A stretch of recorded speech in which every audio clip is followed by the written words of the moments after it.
आज हमारा जो क्लास है वो है हमारी ऑब्जेक्टिव की वस्तुनिष्ठ प्रश्न। मैं आपको फर्स्ट यूनिट के ऑब्जेक्टिव्स आपको समझा चुकी हूँ, बता चुकी हूँ। अब आप थ्योरी पूरा पढ़ लेते हैं तो आपको ऑब्जेक्टिव करने में बिल्कुल दिक्कत नहीं होगी और आप जो है परसेंटेज भी बहुत अच्छे से स्कोर कर सकेंगे। लेकिन यदि आप ऑब्जेक्टिव अच्छे से नहीं करते हैं तो आपको परसेंटेज स्कोर करने में दिक्कत होगी। और हमारा जो नया ब्लूप्रिंट है उसमें ऑब्जेक्टिव की संख्या थोड़ी बढ़ाई गई है, ऑब्जेक्टिव्स बहुत आएंगे तो आपको ऑब्जेक्टिव से 1 नंबर के प्रश्न, 2 नंबर के प्रश्न ये भी करने में सुविधा मिलती है और आगे कॉम्पिटिटिव एग्जाम में भी हेल्प मिलती है। तो ऑब्जेक्टिव को बहुत अच्छे से ध्यान दें। तो आप आज हम देखेंगे यूनिट 2 आनुवंशिकी और विकास, है ना, उस चैप्टर का जो है हम यहाँ पे इसका ऑब्जेक्टिव का अध्ययन कर रहे हैं। तो इसमें लेसन 5 जो 12th क्लास में वंशागति और विविधता के सिद्धांत, इसमें आप देखिए जो मेन पॉइंट्स हैं, मेन टर्म्स हैं। सबसे पहले क्रोमोसोम गुणसूत्र शब्द किसने प्रस्तुत किया था? वोल्टेयर ने। साइंटिस्ट का नाम है वोल्टेयर, जिन्होंने सबसे पहले गुणसूत्र शब्द दिया था।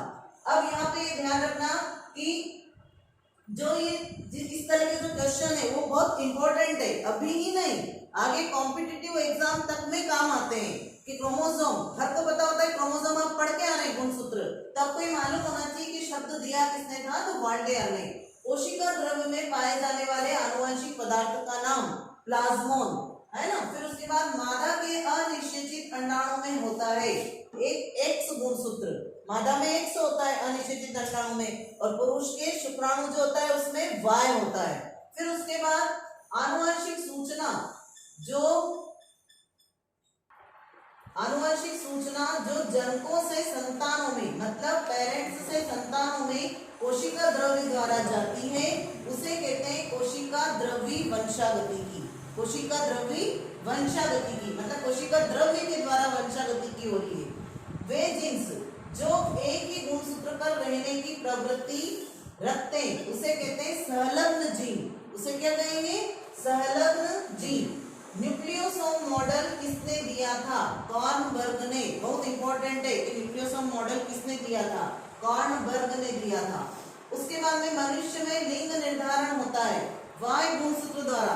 लिंग निर्धारण का बार बार पूछा जाता है कि लिंग निर्धारण किसके द्वारा होता है? तो वाय क्रोमोसोम द्वारा होता है। तो ये बहुत इंपॉर्टेंट है। उत्परिवर्तन की इकाई क्या है? न्यूटन। उत्परिवर्तन की इकाई म्यूटेशन, इंग्लिश में इसको कहते हैं म्यूटेशन। तो म्यूटेशन से ध्यान रखें, न्यूटन। फिर उसके बाद में द्विलिंगी पुष्पों में, जिसमें नर जन्नांग मादा जन्नांग दोनों होते हैं, उसमें संकरण हेतु परागकोशों को निकालने की क्रिया, हम यदि उसमें से परागकोश हटा देंगे तो वो स्वपरागण नहीं कर पाएंगे, तो उस क्रिया को कहते हैं विपुंसन। क्या कहा जाता है? विपुंसन। इंपॉर्टेंट है। दो भिन्न गुणों वाले जनकों के बीच संकरण से उत्पन्न संतति, दो अलग अलग गुणों वाले, जैसे गधे और घोड़े के बीच यदि संकरण करवाया जाए तो एक खच्चर पैदा होता है, उसको कहते हैं संकर प्रजाति। कौन सी? संकर। बाजार में आप देखते हैं संकर ज्वार, संकर मक्का आती है ना, तो वो दो भिन्न गुणों वाले जनकों के बीच यदि संकरण करवाया जाए, जनक मतलब पेरेंट्स के बीच में, ऐसी स्थिति जिसमें एक जीन 2 या 2 से अधिक लक्षणों को निर्धारित करते हैं, उसे क्या कहते हैं? एक ही जीन है लेकिन 2 लक्षणों को निर्धारित कर रहा है, तो उसे कहते हैं बहुप्रभाविता। किसको प्रभावित कर रहा है? एक से अधिक लक्षणों को, इससे बहुप्रभाविता। मिराबिलिस और एंटीराइनम उदाहरण है अपूर्ण प्रभाविता का। अपूर्ण प्रभाविता जिसमें लाल और सफेद पुष्प के बीच संकरण करवाते हैं तो गुलाबी पुष्प उत्पन्न होता है ना, तो उसे कहते हैं अपूर्ण प्रभाविता। मतलब वहाँ लाल रंग प्रभावी नहीं रहा और नया गुण उभर के आया, जिसको हमने कहा अपूर्ण प्रभाविता। मिराबिलिस जनापा उसमें होता है ये। ड्रोसोफिला मेलेनोगास्टर मक्खी का नाम है, उस पर किसने कार्य किया था? तो टी.एच. मॉर्गन ने, साइंटिस्ट का नाम है। 18वें अलिंग सूत्र की ट्राइसोमिकता से मनुष्य में कौन सा रोग होता है? जो 18वां वाला गुणसूत्र है उसमें जो ट्राइसोमी होती है कि एक गुणसूत्र बढ़ जाता है एक्स, तो उससे क्या होता है? मनुष्य में एडवर्ड सिंड्रोम नामक रोग होता है। ये आपको सब सिंड्रोम्स बता चुकी हूं मैं। मेंडल के किस नियम को युग्मकों की शुद्धता का नियम कहते हैं? पृथक्करण का नियम। मेंडल के 3 नियम है, प्रभाविता का नियम, स्वतंत्र अवयव का नियम और पृथक्करण का नियम। तो पृथक्करण के नियम को युग्मकों की शुद्धता का नियम भी कहा जाता है। वंशागति का क्रोमोसोमवाद किसने दिया था? सटन एवं बावेरी ने। ये भी बहुत बार पूछा जाता है। सटन एवं बावेरी ने वंशागतिकी का क्रोमोसोम सिद्धांत या वाद दिया था। टर्नर सिंड्रोम मतलब क्या होता है? ऐसी मादा जो कि बांझ स्त्री भी कहलाती है, बंध स्त्री भी कहलाती है, जिसके लिंग गुणसूत्र में जो आखिरी वाला गुणसूत्र होता है 23वीं, उस 23वीं जोड़ी में एक एक्स क्रोमोसोम कम हो जाता है, मतलब 0 हो जाता है। जोड़े में होते हैं गुणसूत्र XX, एक कम हुआ मतलब X 0 हुआ, 45 हुआ, तो उसको कहते हैं टर्नर सिंड्रोम। और यदि पुरुष में XY होता है आखिरी लिंग गुणसूत्र, और यदि एक X बढ़ गया तो उसमें क्लीनफेल्टर सिंड्रोम होता है। कौन सा होता है? क्लीनफेल्टर सिंड्रोम, मतलब उसमें 46 की जगह 47 हो जाते हैं। और कौन सा गुणसूत्र बढ़ता है? एक X बढ़ जाता है, तो उसमें स्त्रियों के समान लक्षण आने लगते हैं। क्लीनफेल्टर सिंड्रोम का अर्थ पुरुषों में स्त्रियों के समान लक्षणों का आना। फिर उसके बाद वंशानुगति की कार्य की इकाई क्या कहलाती है? जीन। वंशानुगति की कार्य की इकाई क्या है? जीन, है ना। जीन विनिमय की अवस्था मतलब क्रॉसिंग ओवर, जैसे ये गुणसूत्र जब एक दूसरे को क्रॉस करते हैं तो इस क्रॉस करने की अवस्था कौन सी उसमें दिखाई देती है?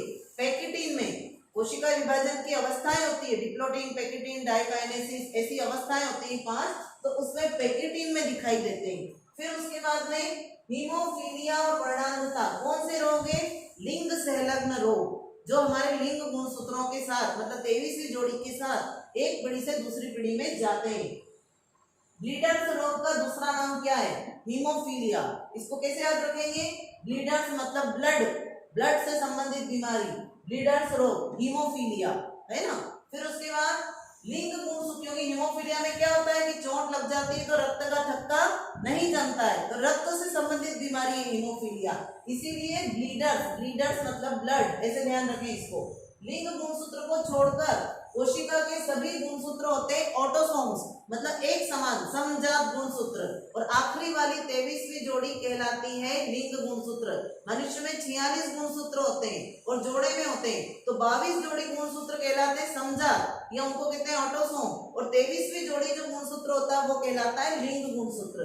तो लिंग गुणसूत्र को छोड़कर बाकी सब कहलाते हैं ऑटोसोम। क्रोमोसोम की खोज किसने की? स्ट्रासबर्गर ने। यहाँ देखो, क्रोमोसोम नाम दिया था वाल्डेयर ने गुणसूत्र, लेकिन इसकी खोज की थी स्ट्रासबर्गर ने, ये याद रखें। सहलग्नता की खोज, लिंकेज की खोज बैटसन व पुनेट ने की थी।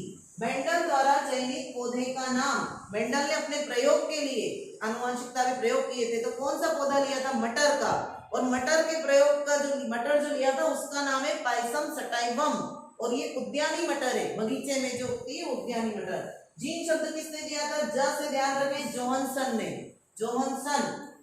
अब लेसन 6 देखते हैं हम, वंशागतिकी का आणविक आधार। डीएनए के डबल हेलिकल संरचना को प्रतिपादित किया था।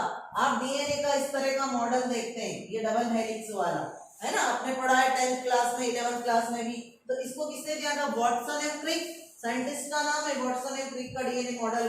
डीएनए का पूरा नाम डीऑक्सीराइबोन्यूक्लियोटाइड, डीऑक्सीराइबोन्यूक्लिक अम्ल, सॉरी डीऑक्सीराइबोन्यूक्लिक अम्ल, डीऑक्सीराइबोन्यूक्लिक अम्ल, है ना, ये इसका नाम है पूरा, डीऑक्सीराइबोन्यूक्लिक अम्ल या एसिड। फिर कौन सा नाइट्रोजनी क्षार केवल आरएनए में होता है? डीएनए में होता है adenine, guanine, cytosine, thymine. RNA में भी होता है एडेनिन, ग्वानिन, साइटोसिन, लेकिन थाइमिन नहीं होता। आरएनए में थाइमिन के स्थान पर यूरेसिल होता है, तो ये यूरेसिल कौन सा है? यूरेसिल क्षार होता है। फिर एटीपी का पूरा नाम, एटीपी जो माइटोकॉन्ड्रिया में रहते हैं संचित, है ना, ATP adenosine triphosphate, adenosine triphosphate. उच्च ऊर्जा युक्त बंध होते हैं, इनमें उच्च ऊर्जाएं पाई जाती है। तत्काल ऊर्जा देने वाला स्रोत है एटीपी, एटीपी टूट कर ऊर्जा प्रदान करते रहते हैं। एटीपी की खोज किसने की? कार्ल लोहमान ने, साइंटिस्ट के नाम याद रखना। ऊर्जा स्थानांतरण में भाग लेने वाले न्यूक्लियोटाइड कौन से होते हैं? एटीपी। जो श्वसन की क्रिया होती है उसमें एटीपी का बहुत रोल होता है। प्रोटीन की इकाई है अमीनो अम्ल, क्योंकि अमीनो अम्ल प्लस अमीनो अम्ल बराबर बनता है प्रोटीन, और यदि प्रोटीन टूटता है तो 2 अमीनो अम्ल बनते हैं, है ना। उसके बाद में है पेप्टाइड बंध पाए जाते हैं प्रोटीन में, क्योंकि अमीनो अम्ल आपस में किससे जुड़ते हैं? पेप्टाइड बंध से जुड़ते हैं। पेप्टाइड बॉन्ड से या बंध से। न्यूक्लियक अम्ल किसके बहुलक हैं? न्यूक्लियक अम्ल किसके बहुलक होते हैं? न्यूक्लियोटाइड। न्यूक्लियोटाइड मिलते हैं तब जाके न्यूक्लियक अम्ल बनता है। अगला हम देखेंगे जीन्स या पॉलीन्यूक्लियोटाइड श्रृंखलाओं में काट छांट को क्या कहते हैं?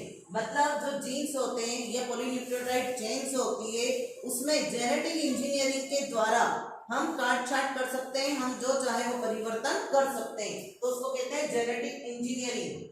आनुवांशिक अभियांत्रिकी हिंदी में नाम है जेनेटिक इंजीनियरिंग का, द्वारा किसमें परिवर्तन किया जा सकता है? जीवों के लक्षणों में हम क्या कर सकते हैं? हमारी इच्छा अनुसार किसी भी गुण को यदि हमको उसमें से हटाना है और कोई नए गुण को उसमें प्रवेश करवाना है तो उसके लिए जो तकनीक इस्तेमाल की जाती है उसका नाम ही है जेनेटिक इंजीनियरिंग। जो लक्षण हम नहीं चाहते कि ये लक्षण खराब है, इनको हमको हटाना है और कोई नए लक्षण जो अच्छे लक्षण है उनको हमको उसमें प्रवेश करवाना है, तो उसके लिए जिस तकनीक का उपयोग करते हैं वो है जेनेटिक इंजीनियरिंग। UAA, UAG और UGA ये कौन से कोडान है? जेनेटिक कोड होते हैं, आनुवंशिक कोड, उसमें से ये तीनों UAA, UAG और UGA समापन कोडान है। मतलब जो प्रोटीन संश्लेषण की जो क्रिया होती है उसको समाप्त करते हैं ये, तो इसको समापन कोडान कहते हैं। AUG इनको प्रारंभिक कोडान कहते हैं क्योंकि श्रृंखला को प्रारंभ करते हैं, है ना। अनुलेखन, अनुलेखन में ट्रांसक्रिप्शन में भाग लाने वाले एंजाइम का नाम आरएनए पॉलीमरेज, जो अनुलेखन की क्रिया है उसमें भाग लेने वाले एंजाइम का नाम है। डीएनए की सूचना का अनुलेखन किस रूप में होता है? एमआरएनए के रूप में।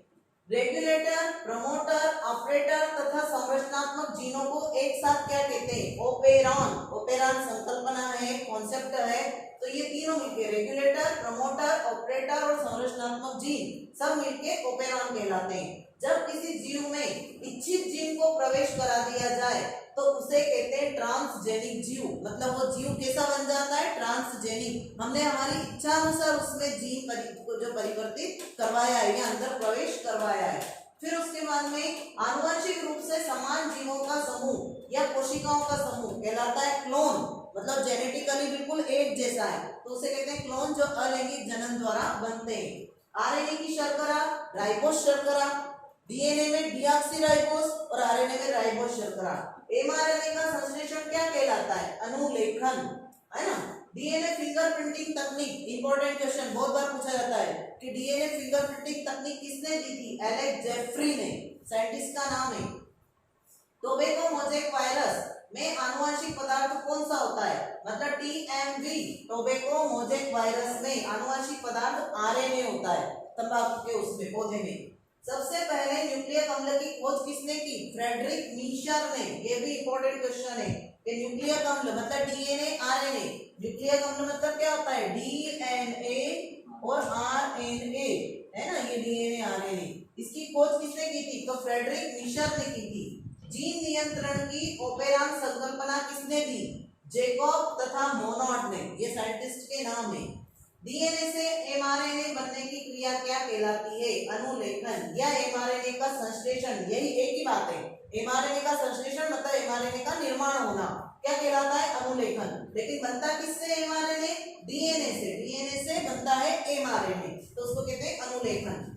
और जीन जो अपनी अभिव्यक्ति को प्रदर्शित नहीं करते उन्हें कहते हैं साइलेंट जीन, मतलब वो चुपचाप रहते हैं, है ना, तो उसे कहते हैं साइलेंट जीन। डीएनए अणु को काटने वाले एंजाइम, मतलब कोई डीएनए उसको टुकड़ों में तोड़ना, तो उसको जो एंजाइम उपयोग में लेते हैं हम काटने के लिए, जैसे हम कैंची होती है आणविक कैंची, यहाँ पे आणविक कैंची होती है और उस एंजाइम का नाम है रेस्ट्रिक्शन एंजाइम। इसको आणविक कैंची के नाम से भी जाना जाता है। रिस्ट्रिक्शन मतलब काटने वाला, रिस्ट्रिक्शन एंजाइम आणविक कैंची।